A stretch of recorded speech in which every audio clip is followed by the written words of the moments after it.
Bonjour les enfants. Alors, nous avons fini de lire notre documentaire sur les animaux de la ferme. Donc maintenant, vous devez tout savoir. Alors, on va vérifier si vous avez bien retenu tout ce qu'on a vu jusqu'à maintenant.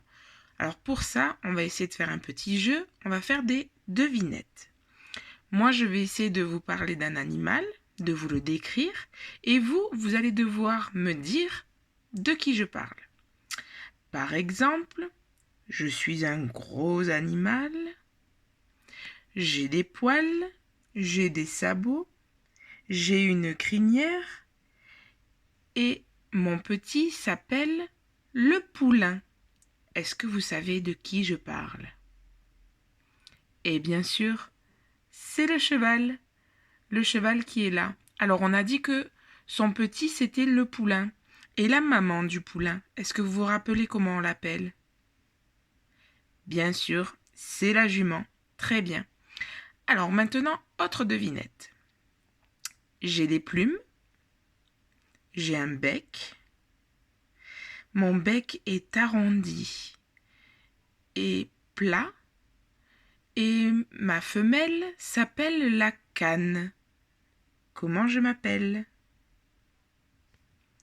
Eh bien oui, regardez, il est tout en bas. C'est le canard. Très bien. Alors, on a dit que la femme du canard, c'était la cane. Alors, est-ce que vous pouvez me dire maintenant comment s'appellent les petits du canard? Eh bien oui, les petits du canard, ce sont les canetons. Attention, autre devinette. J'ai des plumes, comme le canard, mais je ne vais pas dans l'eau.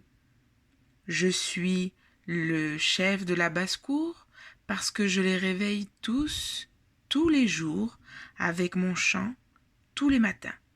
Je suis le coq. Très bien, bravo, le coq.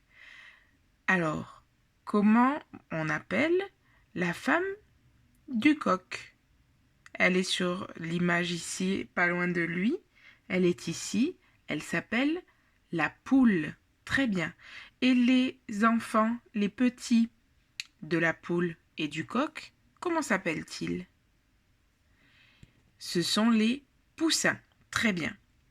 Alors maintenant, je vais vous parler d'un animal qui a un groin, pas un museau, on dit un groin pour lui,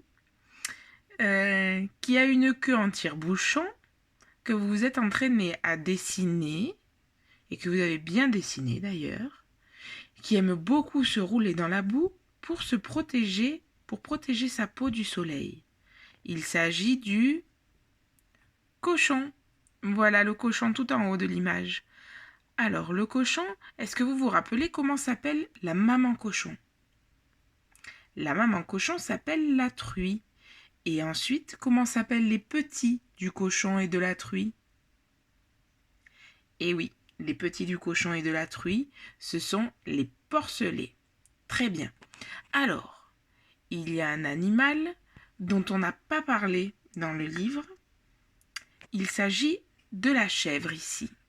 Regardez, la chèvre, donc elle a en commun avec la vache d'avoir des cornes. Elle a en commun aussi avec la vache d'être dans la ferme parce qu'on a envie de se servir de son lait. Regardez, la vache et la chèvre font du lait et grâce à ce lait, on peut faire du fromage, faire des yaourts. Le lait de la vache, on s'en sert aussi peut-être tous les matins, vous, pour votre petit déjeuner. Et on confond beaucoup le cri de la chèvre et du mouton. Parce que la chèvre, on dit qu'elle chevrotte et elle fait mais, alors que le mouton, il bêle et lui il fait bé. C'est différent. Vous avez vu la première lettre, le premier son, il y a le m ou le b. Voilà, donc c'est la différence entre les deux cris. Ils se ressemblent beaucoup quand on écoute.